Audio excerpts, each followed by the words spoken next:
نووسەر ئیبراهیم میکالی یەکێک لە نووسەر و ڕۆمان و ساهرە دیارەکان کە خاوەنی چەندین خامەی جوانە لە نێو کتێبخانەی کوردی و لە نێو ئەدەبیاتی کوردیا ڕۆمانی گێژاوی ژیان بە زاراوەی شیرینی هەورامی بڵاوەکاتەوە.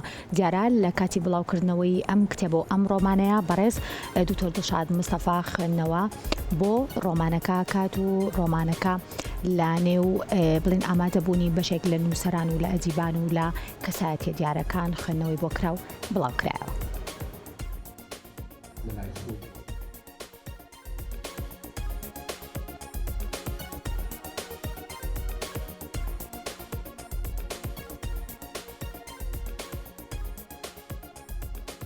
دوای ئەوەی لە ماوەی ڕابردوودا نووسەر ئیبراهیم عەلیمیکا ڕۆمانی گێژاوی ژیانی بە شێوەزاری هەورامی بڵاو کردەوە ڕۆژی 11 مانگە لە مەراسیمێکدا کە ڕێکخراوی گەشەپێدانی مەدەنیەت لە سلێمانی چاپی دووەمی ڕۆمانەکەی بە شێوەزاری سۆرانی بڵاو کردەوە و لە مەراسیمەکەدا لەلایەن دکتۆر دڵشاد مستەفا چیرۆک و تەکنیکی نووسین و گێڕانەوە لەلای نووسەر ئیبراهیم میکالی خوێندنەوەیەکی وردی بۆ کرا.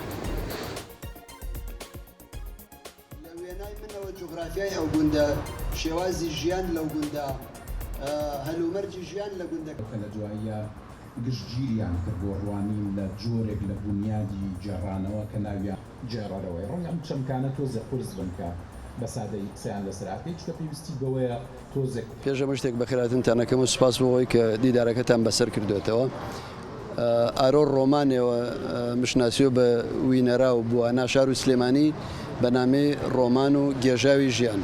ڕۆمانی گێژاوی ژیان چاپی دووەم و ڕۆمانێوان کە باورامی نوویستەنم هەورامیەکە چاپ هاورامیەکەشە نامێش گێژاوە و ژیوای کە تەرجەمە کراوەیان بە چاپی سۆرانی نووسراوەتەوە بووەتە ڕۆمانی گێژاوی ژیان.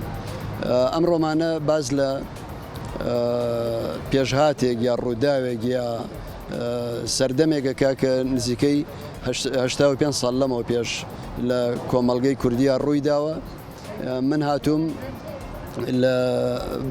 لە سێبەری فەنتازیای خۆمەوە ئەو ڕووداوام گێڕاوەتەوە. ئەو ڕۆمانەی لێ دەرچوو کە ئەمڕۆ ئەخرێتە بەردیدی خوێنەرانی شاری سلێمانی. ڕەخنەوە بەقەدرەوەی کە بۆ ئەوانەوەی چێژەی نامێت.